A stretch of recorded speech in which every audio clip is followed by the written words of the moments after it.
315 дугаар анги нөөц баялагын сан. Дээд зэрэглэлийн парафаунд ургамал, дунд зэрэглэлийн парафаунд ургамал, доод зэрэглэлийн парафаунд ургамал. Дээд зэрэглэлийн үүслийн ургамал, өндөр зэрэглэлийн үүслийн ургамал, дунд зэрэглэлийн үүслийн ургамал, доод зэрэглэлийн үүслийн ургамал. Дээд зэрэглэлийн сүнслэг ургамал, өндөр зэрэглэлийн сүнслэг ургамал, дунд зэрэглэлийн сүнслэг ургамал, доод зэрэглэлийн сүнслэг ургамал. Эдгээр тулааны хүчийг нэмдэг ургамлуудаас гадна төрөл бүрийн эмчилгээний ургамал, онцгой материалаар бүтээгдсэн хуйг зэвсэг байлаа. Чүфэн эргэн тойрноо хараад ер бусын эрдэнсийн санд байгаагаа ухаарсан юм. Энэ ямар газар вэ? Ийм их нөөц баялаг байхад би ч баяжжээ. Би баяжчихжээ. Гэд Чүфэн гүн цочролд орсон юм. Ёс тойл алтан ууланд орчихсон мэтэл санагдаж байв. Ваа, Чүфэн, чи баян болчихлоо. Ийм их парафаунд ургамал байдаг. Яг энэ үед Эгигийн хоолой маш цоглог сонсогдов. Бэртэгүүгээс гадна өмнөхөөсөө ч илүү эрүүл харагдлаа. Эги, чи сэрчгсэн юм уу? Чамд муу зүйл тохиолдоогүй нь сайн хэрэг. Эгигийн хоолойг сонссон Чүфэн маш ихээр баярлалаа. Эги түүнийг аврах гэж хориотой техник хэрэгэлсэн ч сөрөг нөлөөг нь дийлэлгүй уулын ойров унсан. Тэмээ би зүгээрээ хачи юм а? Чүфэн, чи намайг авраагүй мүү? Гэж Эги гайхсан аятай асуулаа. Юу болсныг би ч бас мэдэхгүй байна. Гэхдээ бид гарцаагүй өгөх байсан. Яагаад хоёулаа зөв зүгээр байгаагаас гадна ийм эрдэнсийн санд ирчихсэн байдаг вүлээ? Бас Цифиньян ах хаашаа алга болчихов? Яагаад харагдахгүй байна? Болсон зүйлсийг бодож байхдаа Чүфэн Цифиньяныг гэнэт сансан юм. Тэр ухасхийн босоод хаа сайгүй хайсан ч Цифиньяныг олсонгүй. Энэ үед Чүфэн өөрийн эрэхгүй санаа зовлоо. Яг энэ үед Чүфэн гэнэт хэвтэж байсан газраасаа жижигхэн цаас оллоо. Цаасыг аваад харвал хідэн үг бичээстэй байсан ба Чүфэний санаа зовсон сэтгэлийг тайвшруулсан юм.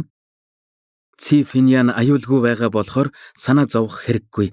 Энэ газраас явсныхаа дараа чи энтхийг ямар газар гэдгийг мэднэ. Гэхдээ эндээс гарахаасаа өмнө булан тохойч үлдээлгүй хуу хамсан нь дээр шүү гэж зөвлөе. Үгүй бол насаараа харамсна гэж мэдээрэй. Хэн энэ цаасыг үлдээсэн юм бол? Гэж Чүфэн цочрдан асуулаа. Энэ талаар бодох хэрэггүй.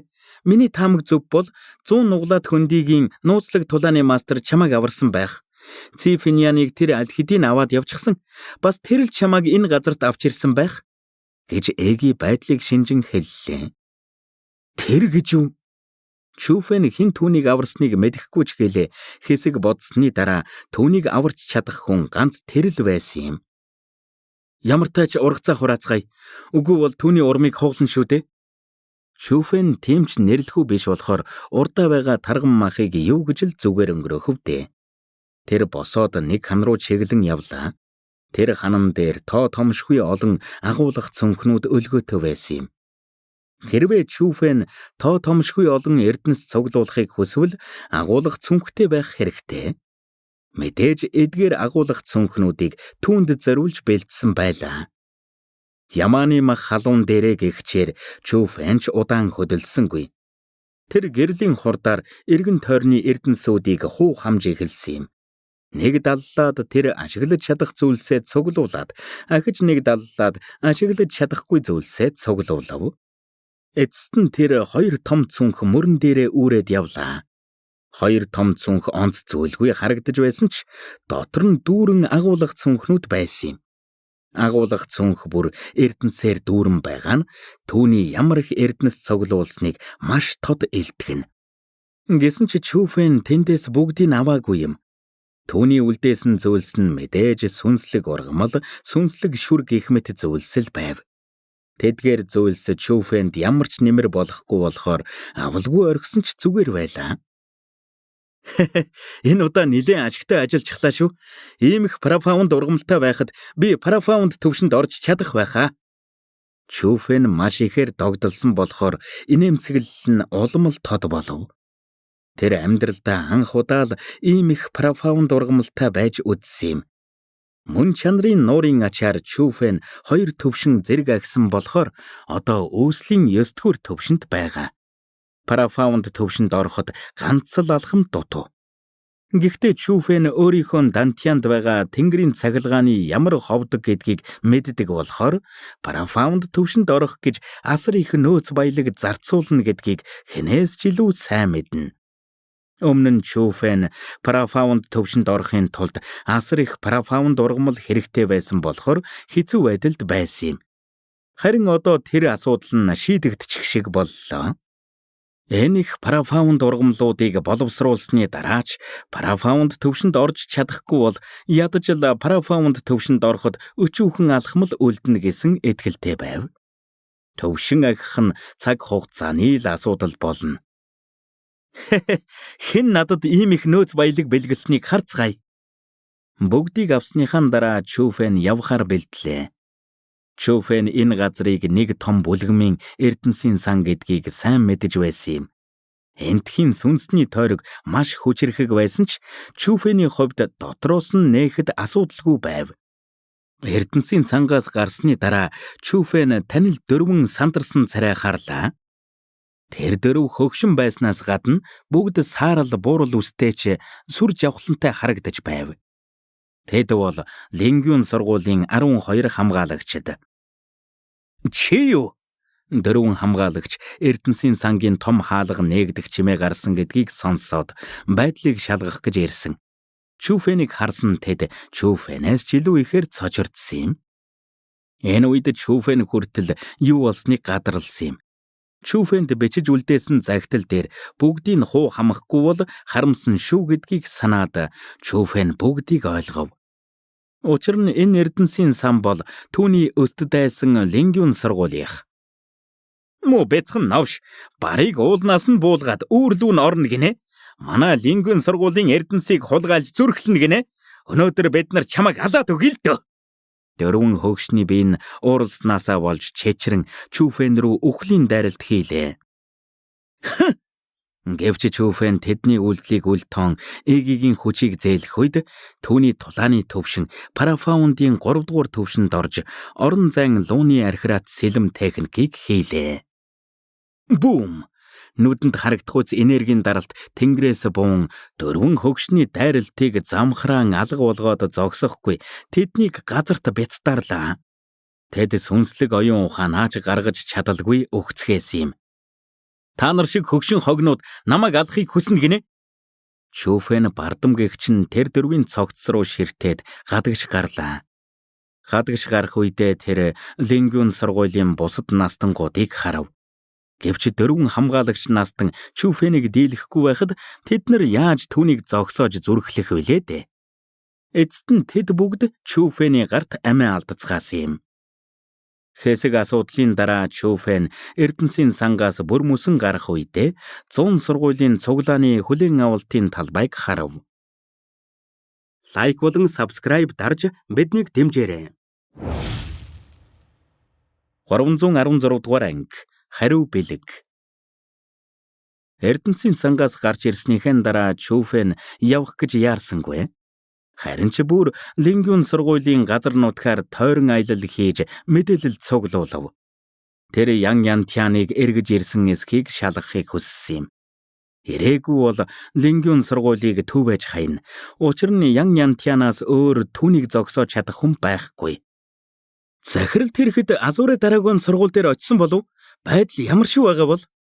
Энэ удаа манай Лингюн сургуулийн бүх шилдэг тулааны маструуд дээд зэрэглэлийн цагаан толгойд бүргэд унаад явчихсан. Өдийд Азуурэ дараагийн сургууль дээр очичихсан газартай нь тэгшилж байгаа биз? Тэднийг тэгвэл таарна. Манай Лингюн сургуулийг сөрнө гэдэг өвхлөө ирж байгаагаас ялгаагүй. Гадагш гарсан даруйда Чүфэн 2 гол танхимын сурагчийн яриаг сонсов. Ян Янтян манай Азуурэ дараагийн сургууль руу явчихсан юм уу? Энэ үед Чүфэний царай хувирч хөмсгөө зангидлаа. Тэр байж болох боломжуудыг байж болохгүй боломжуудтай цуг бодов.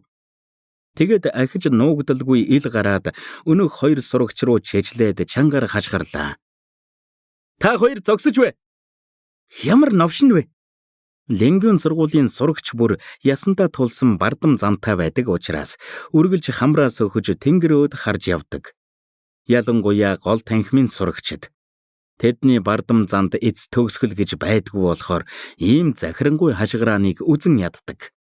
Маш их ууралсан хоёр сурагч хойш эргэж харах үедээ жаахан хүүхдүүдийг өгтөл нь айлгахаар царай гаргасан байсан ч Чүфэний хорон инээмсэглэлийг харсан даруйда гүн цочролд орсон юм. Тэдний нүдэн бүлтийж эц төгсгөлгүй айдас давтан дагжин чичрээд хойш ухрангаа Чүфэн рүү заагаад ээрч муурав. Чи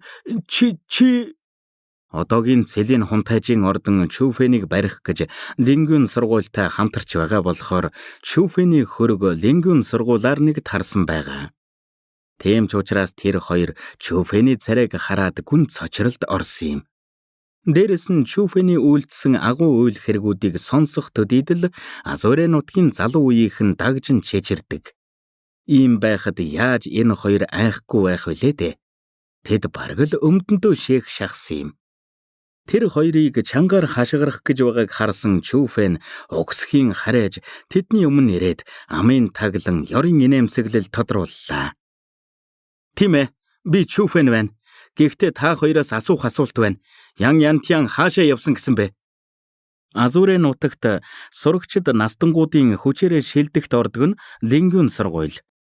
Тэд бол олон сургуулиудын дээр оршдог жинхэнэ захирагч. Бусад сургуулиуд хүчээ нээгтгсэн ч Лингүн сургуулийг шилдэг гэсэн байр сууриас нь буулгаж чадахгүй. Тэд бол тийм л хүчирхэг. Харин яг энэ мөчөд Лингүн сургуулийн тансаг гол танхимд Лингүн сургуулийн хамгийн хүчирхэг настангууд хамгийн шилдэг гол танхимын сурагчдтай цугласан байлаа.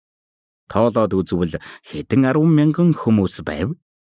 Тэднийг ахалж байсан нь 12 хамгаалагч настангийн нэг. Тэр цэх бардам зогсоод эргэн тойрноо шинжингээ чангаар зарлалаа. Азурэ Дарагон сургуулийн сурагч Чүфэн манай Лингүн сургуулийн сурагчийг алж цэлийн хунтайжийн ордны захирагчийг алхаар завдсан. Түүний тэнгэр тулсан зориг болон гэмт хэргийг өршөөж болохгүй. Одоо манай Лингүн сургуулийн захирал Лингүн сургуулийн айрмаа дагуулan цэлийн хунтайжийн ордны айрамтай цуг Азурэ Дарагон сургууль руу Чүфэнийг алхаар замдаа гарсан.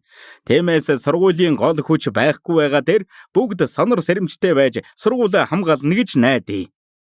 Хамгаалагч настаа битгий санаа зовоо. Захирал байхгүй байсан ч Лингүн сургууль Азурэ нутгийн захирагч хэвээрэл байх болно. Хинч бидэнд муу санаж зүрхлэхгүй. Тийм шүү. Асуудал тарих гэж хүн ирсэн ч бид тэднийг дорн ална. Бид тэдэнд өөрсдийнхөө хүч чадлыг Лингүн сургуулийн сүр хүчийг харуулах болно. Яг энэ үед Лингүн сургуулийн сурагчид настангууд бардам гэгч нь хашгирлаа.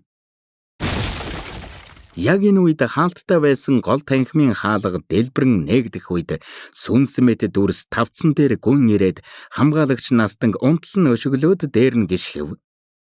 Тэр хүн нь Чүфэн байсан юм. Чүфэн гараа ганц даллах үед хязгааргүй сүнсний тойрог гарч ирэн гол танхимын бүх гарцыг битүүл зорхилоо. Дараагаар нь тэр Лингүн сургуулийн настангууд сурагчдыг гуйлгэж хэртээд хорон инээмсэглээд ингэж хэлэв. Азурын нутгийн захирагчтай сайн сууцгааж байсан уу? Чүфэн гэнтийн өөрчлөлт олон хүнийг гүн цочролд оруулсан ч түүний хөл дор байгаа хамгаалагч настанг хараад бүр чихээр сандарч эхэллээ. Бүгд л айснасаа болж биеийн хөшин түрүүний бардам зан нь тэр даруйд замхарсан юм. Зүхтараа! Эцэст нэг хүн чангаар хашгирах үед Лингүн сургуулийн шилдгүүд өргөж байгаа шувууч шиг л хаа сайгүй тарангүй эцгэлээ. Тэд гол танхимаас гарах гэж чадах бүхнээ хийн галзуу мэт гүйцгээв. Гэсэн ч Чүфэн аль хэдийн бүх гарцыг сүнсний тойргороо хаачихсан болохоор тэд яаж ч хичээсэн гарах гарцгүй болсон байв. Чүфэн, чи яах гэж байна? Яг энэ үед Чүфэний хөл дор байгаа хамгаалагч настангийн сэтгэл нь төгшин асуулаа. Энд байгаа хүмүүс Лингүн сургуулийн хамгийн шилдэгүүд нь биш ч гэлээ. Лингүн сургуулийн ирээдүй гэдг нь гарцаагүй. Ялангуяа гол танхимын сурагчид. Тэд бүгд Лингүн сургуулийн хамгаалалтанд байдаг ирээдүйтэй онцгой сурагчид. Одоо ингээд тэр сурагчид нь энд ингээд төгжигдчихээр хамгаалагч Настан яаж ч санаа зовхгүй байх вүлээ. Одоогийн Чүфэн Лингүн сургууль 2 бол гал усал гэсэн үг. Чүфэнийг энд байгааг харсан ямар ч тэнэг хүн яах гэж байгааг нь гадарлана. Би яах гэж байна гэж юу? Хамгаалагч Настангийн асуултыг сонссон Чүфэн хөнхөн инээмсэглээд гэнэт дэвсэх үед хамгаалагч Настангийн толгой бяцарч хаа сайгүй цус цацарлаа. Тэгээд толгоогоо өндийлгэн алах хүслээр дүүрэн хардсаар танхимд цугласан хүмүүсийг гүйлгэж хараад хүйтнээр хэллээ. Ян Янтян одоо Лингүн сургуулийн айрмаа дагуулад манай Азуре Дарагон сургуулийн 1000 жилийн түүхийг устгахаар явсан. Тэр хооронд нь би хариу бэлэг бэлтгэхээр ирлээ. Лайк болон subscribe дарж биднийг дэмжээрэй.